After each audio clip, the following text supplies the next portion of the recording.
I was probably about 7, 8 years old, and we were down in Days Point. It was in August. I believe anyhow it was when the perch were biting.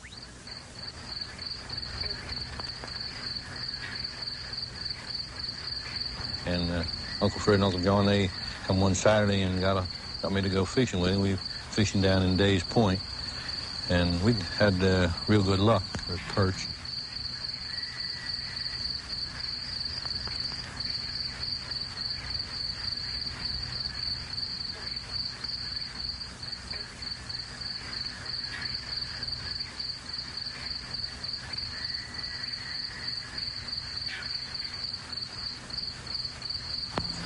And on our way back, that was before the parkway was here.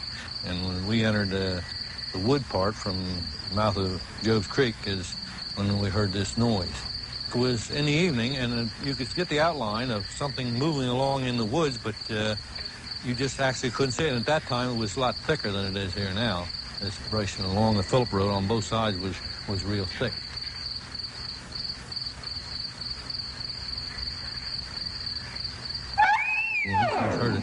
He said to Uncle John, he says, that Jersey Devil is after us. And then that's when he took a hold of my hand and started running. Uncle Fred had a hold of my hand, and he was running up this sand road that goes through the woods here. And Uncle John, he took the bag of fish and started opening the bag of fish and throwing the fish out. And as they would throw the fish on it, it would stop. And then he actually saw it in the moonlight, and he said that it was a pretty good size animal, but it had a head more like a calf, and the body looked similar to a dog or a deer like whatnot, but the noise that it would make, it would sound like real high pitch.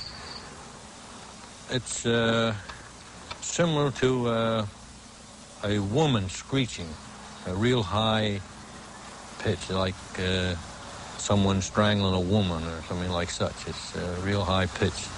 We'd go maybe 300-400 feet and it would catch up with us and make a noise, so they were scared as much as I was, so they threw the fish. And the last time that they got rid of all the fish, then it kept right alongside of us about maybe 25-30 feet in the woods, and just kept a hollering and a screeching all the way along until we got up to the field. When we got up to the field, it stopped and went on up through the Story Swamp, and you could hear it through there. Before, when Uncle John was throwing fish, he would throw one out in the woods and would stop. And then as soon as that, then it would, whether it ate the fish or what, I don't know, but it's in about maybe 3 or 4 minutes would be right up alongside of it again. I do believe there's a Jersey Devil.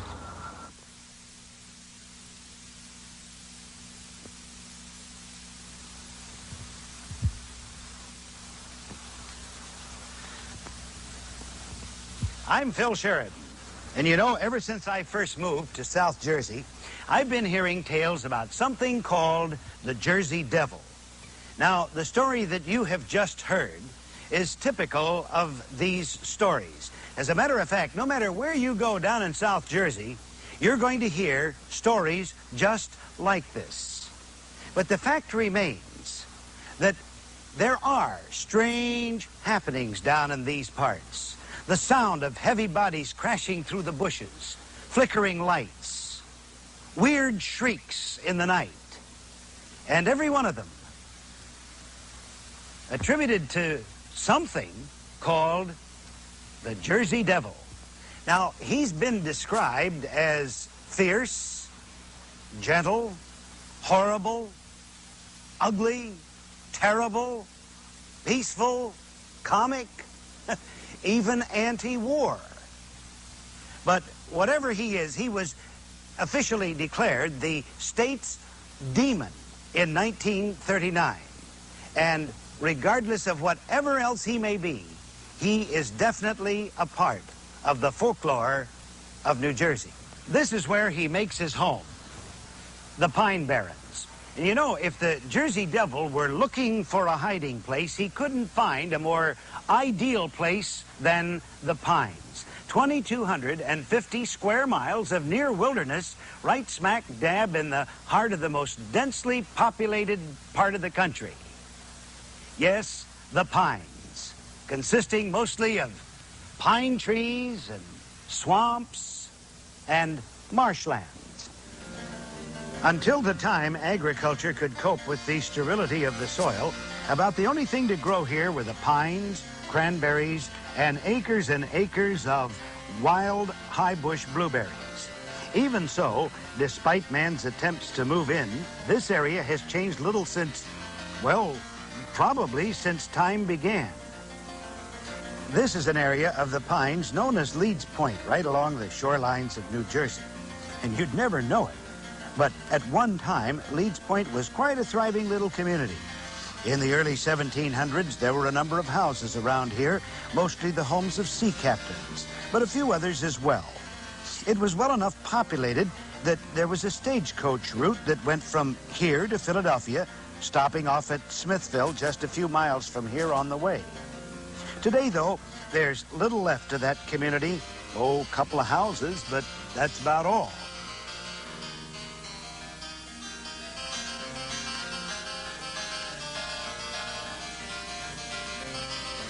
In the mist there, you can just make out the skyline of Atlantic City. But just across the marsh here at Leeds Point, everything is rather strangely quiet. Probably just about as quiet as it was in 1735. That's the generally accepted date of the birth of the Jersey Devil. If you're inclined to explore this area near Leeds Point for any length of time, you'll find you're walking through a dense forest, a wilderness that seems to want to cover something up, to forget.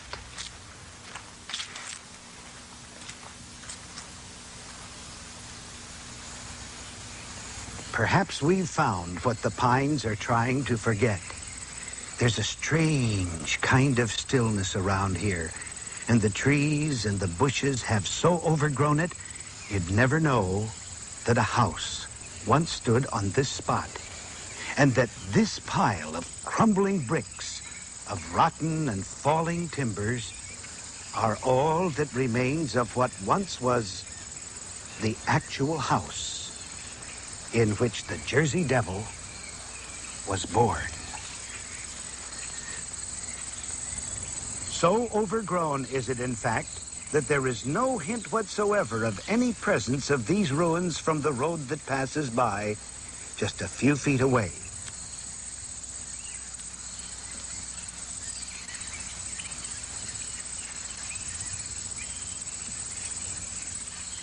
You can still find descendants of old Daniel Leeds in this area. Leeds is the one who located the land in 1694, and he and his family lived here at Leeds Point.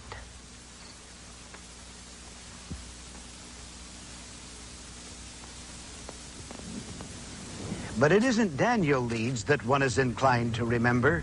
It's Mother Leeds. Some say her name was Jane. Many say she was a witch.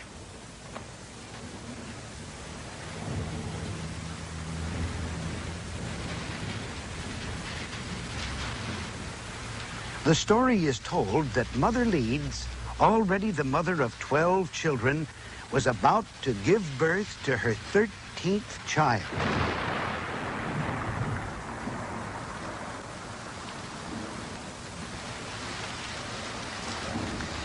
It was the custom of the day not only to have in attendance the midwife, but also women to provide moral support and to pray for the newborn child.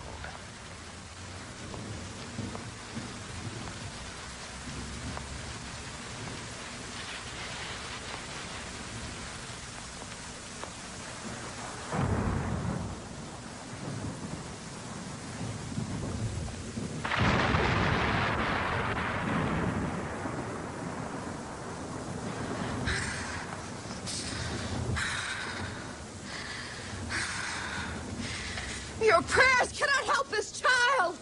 This child is a child of the devil.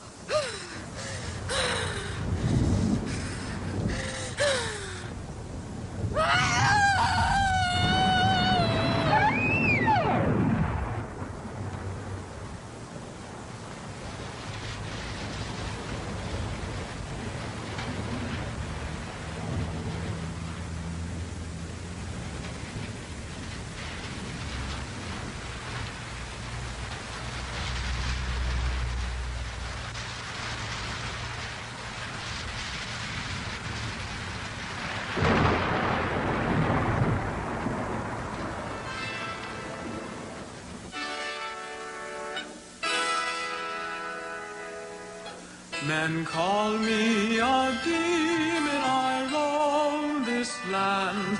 I pray all the people will understand. I mean no harm, my people to bring. I come for to stay them from all warring.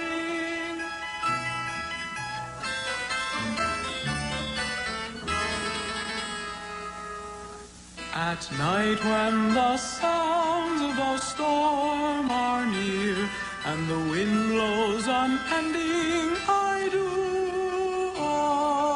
appear. The child of the one man called Prince of Night, in the midst of the pines I take to flight. And so New Jersey has its official demon. A wild story, you say? Well, some students ascribe the origins of the story all the way back to prehistoric times. Others say that it originated from similar stories out of Europe. And some claim that the story is the product of a people whose sole entertainment consisted of telling tall stories to passing travelers. But does this disprove the existence of the Jersey Devil? It's interesting to note that the Indians of this area told similar tales. As a matter of fact, the original name of the town of Chatsworth was Chemung, and the Indian translation of Chemung means literally big horn. The people that you're about to meet are going to relate experiences that actually happened to them. Now, it's not our intent to either prove or disprove the existence of New Jersey's monster. But in each case, someone has named the culprit as the Jersey Devil. When I had to dock some geese in that water down here, something came and grabbed them and went away with it. Some animal came down here, got a hold of the geese, and got a hold of the ducks. I lost chickens too. I don't remember the amount now. I lose quite a lot of flock from my chicken coop. Got chicken coops there yet, they're falling apart. I tear them down. I was out of the chicken business for many years after that. I did call the police. Well, they investigate. They come investigate. They went around and they found tracks. I found tracks bleeding all the way in the back, and tracks as big as your hand. It has some kind of print. It was like fingerprints, like a man's hand, as big as a man's hand. That's what he found. The time I was called here, Mr. Silkoch advised the station that he was missing numerous ducks and some other type of animals. I arrived at the scene here at this time. He advised me that he was missing 31 ducks, 4 cats, 2 dogs, and a few geese. Apparently, some type of animal had come in and gotten these fowl and his animals and taken them off somewhere, and either just killed them for the sake of killing or had eaten some of them. The footprint was approximately where that green car is now. The footprint looked like a man's hand, only it was larger than mine. I was able to put my hand inside of it, and it completely covered my hand. However, at the time it was raining, so no casts could be taken of it or pictures.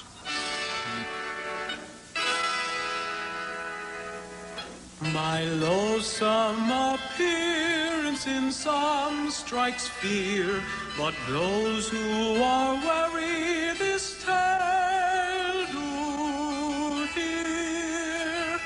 Cursed by a woman, my fate was told, yet hope everlasting this tale unfold.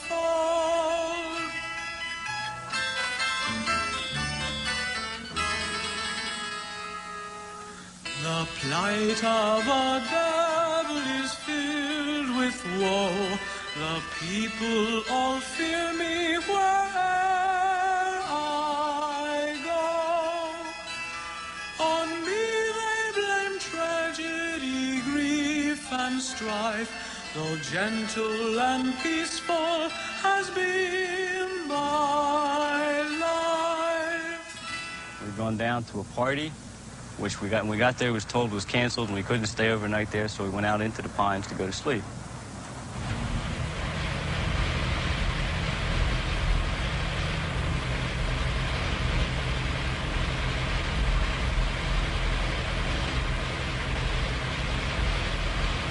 We went out and turned off the highway on a sand road we knew about that went out to like this point where you could get across to Green Island.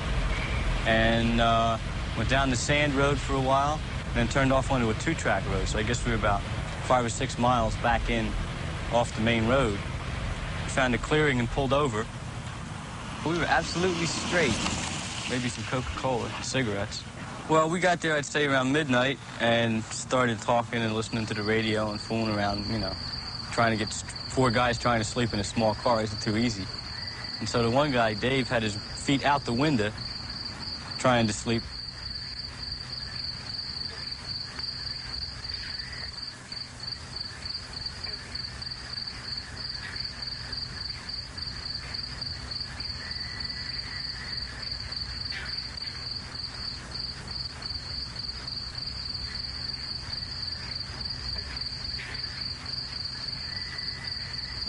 We were all just about settled down to start to fall asleep.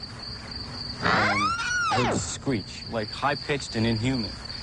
I mean, it was like, at first everybody thought, oh, somebody's fussing around. And then we realized, no, it's too much. And we heard it again, and it sounded like right next to the car. So Dave's feet came in the window went zoop, and he says, start the car. So I started the car, and somebody else put the lights on. No, not until I get the car started, get it in reverse.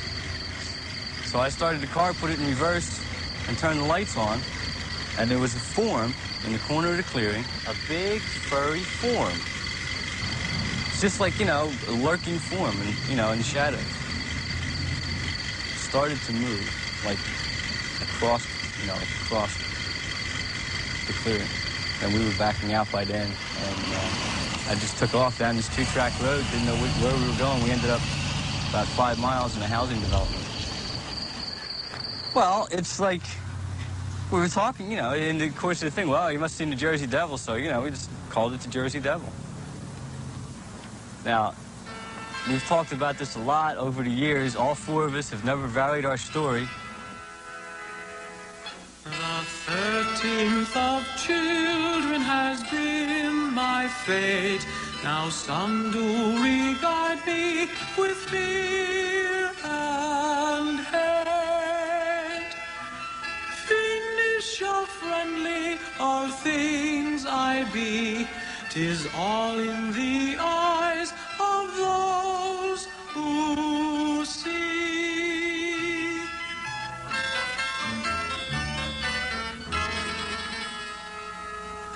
Men call me a demon, I roam this land. I pray all the people will understand. I mean no harm, my people to bring, for those who would hear these words I sing. I think it was December 1909, January, I'm not sure which. Well, sometime during the night, a racket woke me up. Some 4-legged animal was running around the house. And I slept downstairs by a window. And one time around, the thing stopped right at my window. I was asleep, even I didn't raise a curtain, or I could have seen what it was. And that night, the ice froze, snow froze, slush, and here was these pony tracks all around the house. And the hoof marks had iron shoes on them. A lot of people seen them.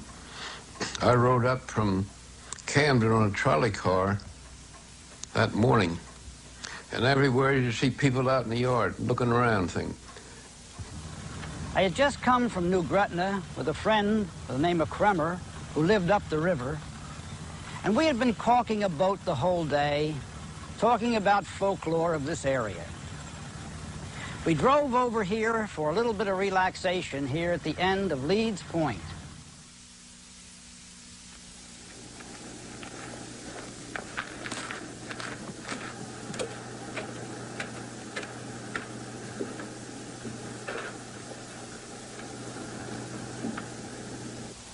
It occurred to me that, yes, there might be a Jersey Devil. I took my pen and pencil out, put it right here, right this part of the bar, and I wrote these words. Deep in the marshes, Leeds' devil is lurking. In the mist and the darkness, he always is working. Folks know his habits, haunts and devices. Best guard yourself, for the devil entices. Down near the point where the reeds are the highest, that's where the devil conjures the slyest. Nights after dark, when the wind's off the ocean, best guard yourself, lest he get a notion and pounce upon you with pitchfork and saber. The rest of your life, you'll be vexed with hard labor. Now you've been warned, look out for black magic. To laugh and to scuff could prove very tragic. Jersey's the land the devil does roam. Leeds Point is the place he sits on his throne. The stories you have just heard actually happened to the people who related them. But then, sometimes we tend to see things just because we think we should. Such a case in point actually happened in the early months of 1909 when there were a whole rash of sightings of the Jersey Devil. But these were more the product of the vivid imagination of a man named Norman Jeffries. Mr. Watson Buck tells this story. Norman Jeffries was a theoretical promoter and publicity agent for Brandenburg's Dime Museum on 9th and Arch, Philadelphia. And he was a publicity man. And in these works, he perpetuated several hoaxes. And the newspapers were kind of afraid to print anything that he wanted to print.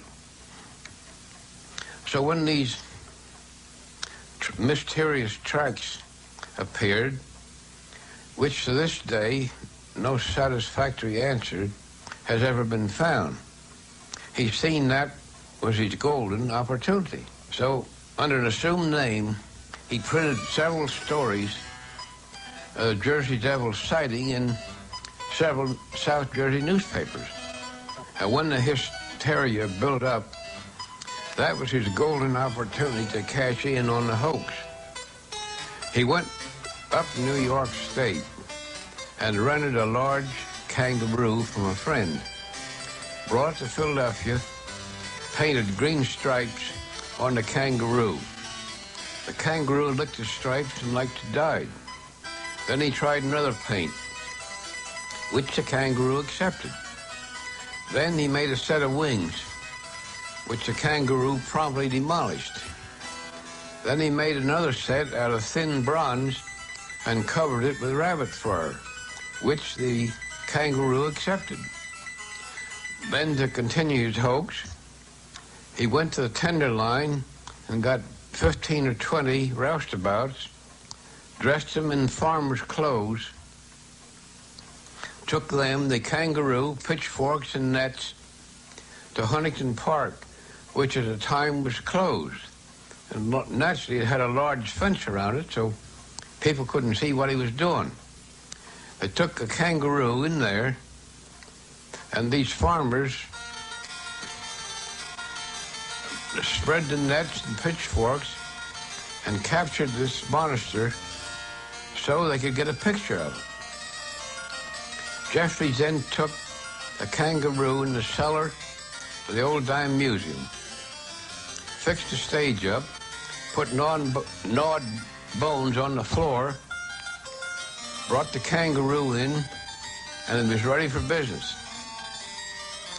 But the kangaroo wouldn't cooperate.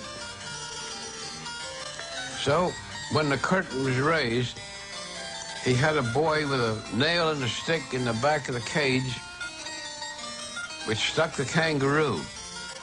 The kangaroo jumped to the front of the cage, green whiskers flowing, bells ringing. And just for an instant he was seen. The curtain come down and was ready for another batch of sightseers. He confessed to the hoax, but after he made his money, he didn't care. That's how one man used the story of the Jersey Devil to his own ends. But to most people, these stories are far from a hoax. The Jersey Devil is a very real part of southern New Jersey. Again, Watson Buck. Not so generally believed in like it was. But you can't find an old South Jersey family without some tradition of the Leeds Devil. They tell you they don't believe in such nonsense, but they won't tell you that they disbelieve in it. So you have to form your own opinion.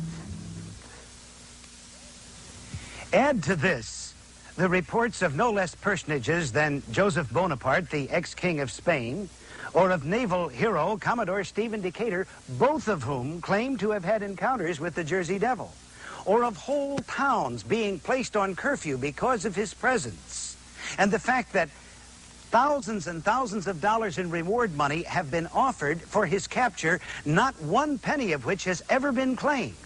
Now, if this is a hoax, it's been carried out to unbelievable lengths. And then in late 1957, forest fires raged through that part of the pines known as the Wharton Tract. When the fires burnt out, newspapers carried pictures of the charred remains of a strange creature being found. No one could identify any animal that could be such a strange combination of feathers and hair and bones.